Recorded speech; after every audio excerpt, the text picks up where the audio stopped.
Okay बच्चों, ध्यान दीजिए। अब हमारा समथिंग टू डू में मैप स्किल है। पॉलिटिकल मैप पे हमें इन जो भी प्लेस दिया हुआ है उससे फाइंड आउट करना और कलर करना है, ठीक है, और लेबलिंग करनी है। The state where Sunita Williams relatively, तो सुनीता विलियम्स के रिलेटिव कहाँ रहते थे भाई? वो गुजरात में न रहते थे। तो चलिए इसे मैप में फाइंड आउट करते हैं। देखिए, सुनीता विलियम्स के रिलेटिव गुजरात में रहते थे ना।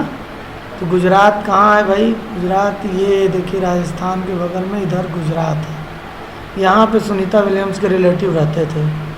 तो हम पॉलिटिकल मैप जो सादा मिलेगा हमें, उसमें हम इसे ढूंढ लेंगे कि यहाँ पे किनारे देखिए गुजरात है, ठीक है। इसे दिमाग में रखना होगा, हमें याद रखना होगा कि मध्य प्रदेश, महाराष्ट्र और राजस्थान के बगल में इधर गुजरात है। ओके, चलिए अपने नेक्स्ट क्वेश्चन पे चलते हैं। ये दो स्टेट हमें बताने हैं जहाँ हमारे रिलेटिव, कोई भी रिलेटिव, अंकल आंटी बुआ मामा कोई भी रहता है, ऐसे दो स्टेट का नाम बताना है। तो मेरे रिलेटिव तो जो है एक उत्तर प्रदेश में रहते हैं, एक बिहार में रहते हैं, ठीक है। और भी रिलेटिव हैं मेरे, एक रिलेटिव यहाँ पर देखिए पंजाब चंडीगढ़ में रहते हैं, ठीक है। लेकिन अब बताना दो ही का नाम है, तो मैंने उत्तर प्रदेश और बिहार बताया। आपके रिलेटिव जहाँ भी जिस स्टेट में रहते हो, कोई दो स्टेट आप याद रखिए कहाँ कहाँ पर है। ओके, अगला देखिए, a state that your parents wants to visit. एक स्टेट का नाम बताइए जहाँ आपके मम्मी पापा घूमने जाना चाहते हैं। तो आपको अपने मम्मी पापा से पूछना है कि आप कहाँ घूमने जाना चाहते हो।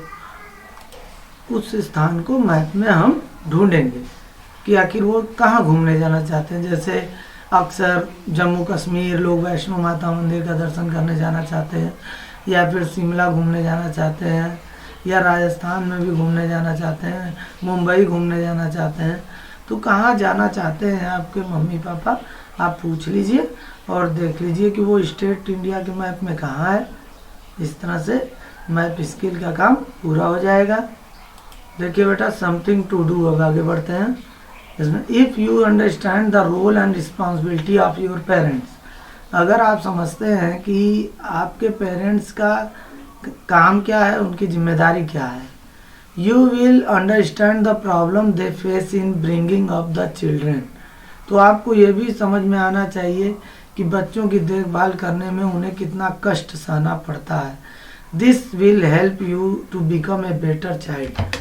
तो इससे क्या फ़ायदा होगा कि आपको एक अच्छा बच्चा बनने में मदद मिलेगी अगर आप इन चीज़ों को समझेंगे तो पहला क्वेश्चन है, do you discuss your likes and dislikes with your family, अरे पेरेंट्स। क्या आप जो आपको पसंद या नापसंद है अपने मम्मी पापा से डिस्कस करते हैं? अगर डिस्कस करते हैं तो यस लिखिए, नहीं तो नो लिखिए। Do you follow their advice, क्या आप उनकी बातों को मानते हैं जो भी वो कहते हैं? अगर आप मानते हैं तो यस लिखिए, नहीं मानते तो नो लिखिए।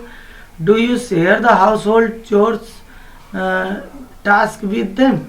हाउस होल्ड चोर्स का मतलब होता है घरेलू कामकाज। क्या आप अपने मम्मी पापा के साथ उनके घर के कामों में मदद करते हैं? जैसे घर की साफ सफाई, सब्जी छीलना, या जो है मम्मी कुछ कह दी पानी यहाँ से वहाँ ले जाओ, कुछ काम कर दी, तो ये सब में आप मदद करते हो कि नहीं उनकी?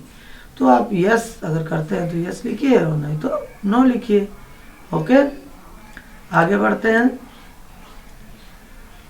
You are close to some of your family members. अपने परिवार में हर एक व्यक्ति किसी न किसी के बहुत पास होता है, उनसे उनकी विचारधारा मिलती है, थिंकिंग। जैसे कोई अपने अंकल को बहुत मानता है, कोई मामा को बहुत मानता है, कोई मम्मी को बहुत मानता है, कोई पापा को बहुत मानता है, या दादा दादी में से किसी को।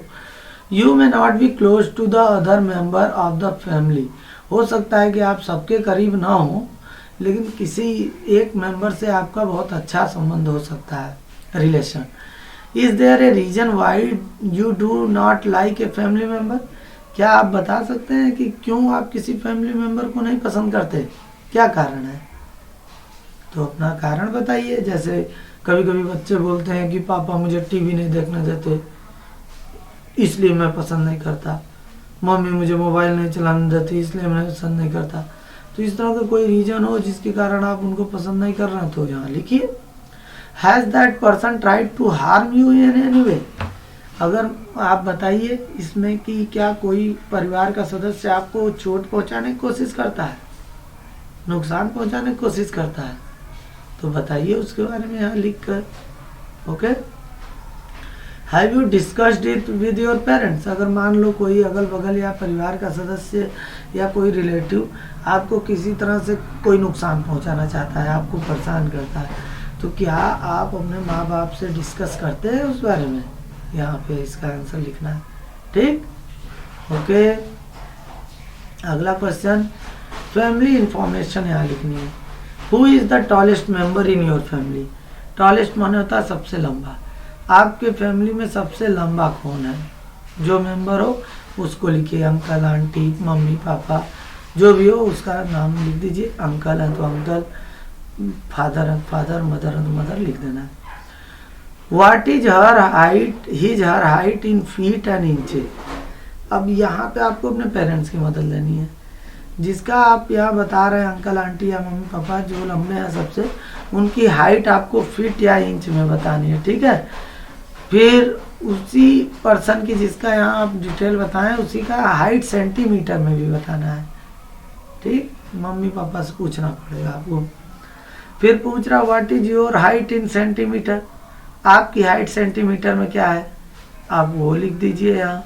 ठीक है, आप एक और तरीका है, देखिए सेंटीमीटर में नापने का तरीका ये होता है, जो स्केल आपके पास है छोटी वाली उसमें 15 सेंटीमीटर तक होता है, तो इस स्केल से 1 बाई 1 बाई 1 बाई 1 बाई करते करते आप काउंट कर लीजिए कितनी बार स्केल की लंबाई आप तक पहुँचती है। ठीक है, एक बार जहाँ तक आया फिर दूसरी बार वहाँ से लगा के, तीसरी बार उसके ऊपर, ऐसे लगा लगा के आप चेक कर लीजिए कितनी बार, और जितनी बार रहे उतने 15 में उतने से मल्टीप्लाई कर दीजिए, तो पता चल जाएगा कि आपकी हाइट सेंटीमीटर में कितनी है। ठीक है, what is the difference between your height and your mother's height. अब आप अपने मम्मी का हाइट पूछ लीजिए और अपना हाइट पूछ लीजिए, दोनों में डिफरेंस कितना है आपकी मम्मी और आपके हाइट में, माइनस करके निकाल लीजिए। फिर what is the height of your best friend. अपने बेस्ट फ्रेंड की हाइट भी पूछ लीजिए, चाहे सेंटीमीटर में चाहे फीट में, आपको इतना काम करना है। Thanks giving. अब देखिए यहाँ पे थैंक्स गिविंग कैसे, मम्मी पापा हम लोग कितनी देखभाल करते हैं, सभी लोग करते हैं, तो उनको थैंक्स कैसे बोले हम लोग। तो make a card for a family member whom you want to thank। आप उस फैमिली मेंबर के लिए कार्ड बनाइए जिसे आप थैंक यू कहना चाहते हैं।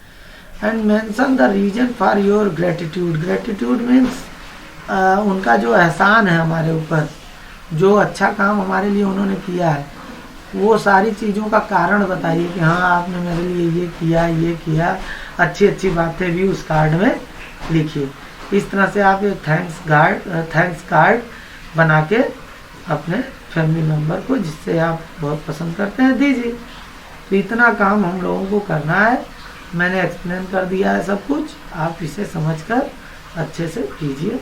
ओके, और अगर वीडियो पसंद आए तो चैनल को सब्सक्राइब कीजिए ताकि आपको और अच्छे अच्छे वीडियो मिलते रहें। Okay, thank you.